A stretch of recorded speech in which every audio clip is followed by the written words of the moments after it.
Last night in Game 1 of the NBA Finals between the Phoenix Suns and Milwaukee Bucks, we saw Dario Saric go down with a very bad-looking right knee injury. And this knee injury was a concern right off the bat because he was in obvious pain and he required assistance to leave the floor. Now, on the actual play that Saric was injured on, we saw that he was driving to the basket and he did a jump stop, but when he did this jump stop, we saw that knee buckle inward very awkwardly, and after this, obviously, was when he required the assistance to leave the floor.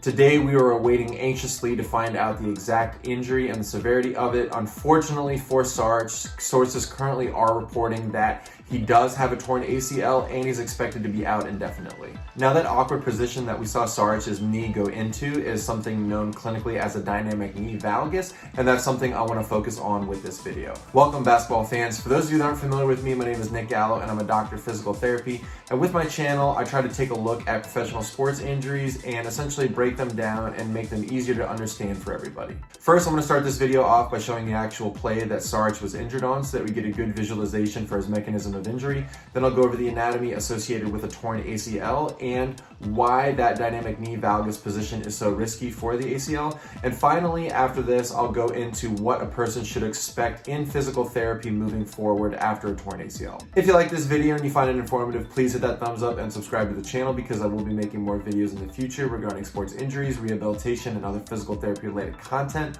Also, if you have any comments or questions, please leave those in the comment section below. Now, we see here that Saric, of course, is driving to the basket, and as he goes for this jump stop right here, this camera angle really visualizes it very well, but we essentially see what looks like that right knee dive inwards. I'll go into more details on this in a moment, but once again, this position is known clinically as a dynamic knee valgus, and it's actually a very risky knee position, not just for the ACL, but for all the important structures located in the knee. Here I have a model of the knee, and so there are four main ligaments that contribute to overall knee stability, and they are, the first one, of course, is that anterior cruciate ligament, or ACL for short, which is located right here. Then as we flip the model more medially or towards the inside of the knee, this is known as the medial collateral ligament, or the MCL for short.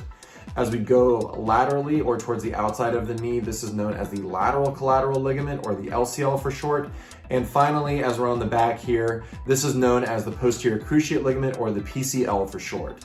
And we also have two other very important structures that are located within the knee, and they are, of course, the medial and the lateral meniscus. You can think of these two pieces of fiber cartilage as shock absorbers between the femur and tibia bones. Now let's go ahead and we'll go over the main functions of that anterior cruciate ligament, or the ACL.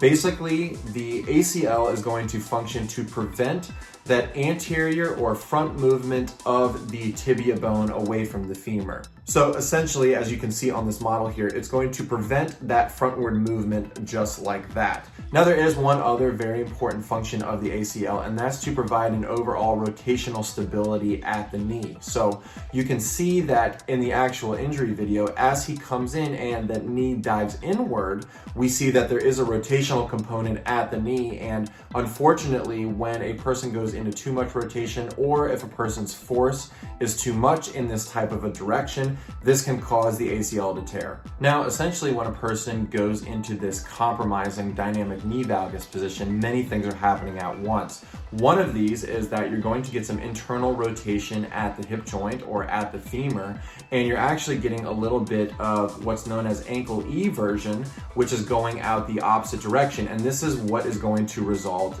in that knee caving inwards. And this is a very, very compromising position, once again, for all structures at the knee. And you can see right here that as I do this and I have that knee cave inwards, it's actually stressing all of those major structures located in the knee. Now, when a person is said to have an ACL tear or an ACL rupture, this is known clinically as a grade 3 ACL injury because you are, in fact, tearing the entire ligament. In a grade 1 ACL injury, this is when a person is going to get some stretching of the ligament, but no tearing at all. And in a grade 2, this is when you're going to get some stretching and partial tearing of the ACL. So in this case, we know that it is a grade 3 ACL injury, and usually when a person does have an ACL tear like this and they are an elite athlete, they will require an ACL reconstruction. Now, when we get somebody in physical therapy for these ACL reconstructions, our number one goal throughout the entire time of rehab is to, of course, protect that graft that they are using to essentially create a brand new ACL for the person.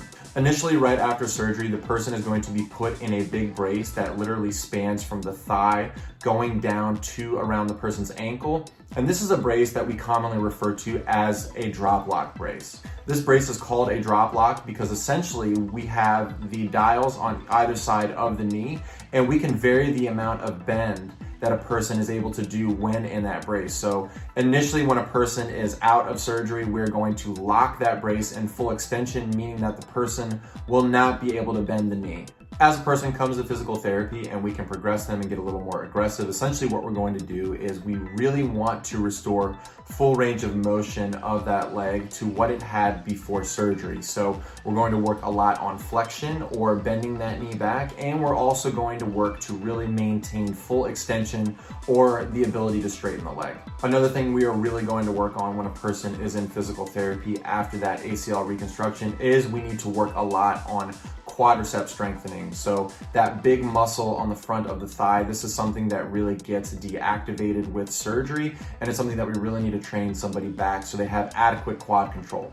Usually at about the 3 to 5 month mark post ACL surgery, essentially what we can start to do is get more aggressive with the rehab, and we can start to work in sport specific movements. So that's something that is a very essential when it comes towards the end of a person's time in therapy, because we want to make sure that they're getting back to those movements that they were able to do before. Specifically in this case, what I would do for somebody that is a basketball player or somebody that plays a sport that involves a lot of jumping is we're going to do a lot of jumping mechanics just to make sure that as a person, of course, jumps off of the floor, and as they land onto the floor, we make sure that those knees are staying outward properly and that they aren't caving inwards like they were when a person injured themselves. So I expect him to have all of these types of interventions in terms of rehab after he has surgery. And if I happen to see anything specific as to what they are doing in the rehab process, I'll be sure to post that for everybody in the comment section. But if you happen to see any updates or any videos or anything like that, please feel free to post that for everybody as well. And that's it as of right now regarding Dario Saric's most recent ACL tear, and I really wish him all the best moving forward with the rehab process, because it can take a while, but given the fact that he was functioning at a high level before, I really expect he's going to do well with everything. Once again, thank you very much for watching today's video. I really appreciate it. If you like today's content, please subscribe to the channel because I will be making more videos in the future. Thanks for tuning in, and I'll see you next time.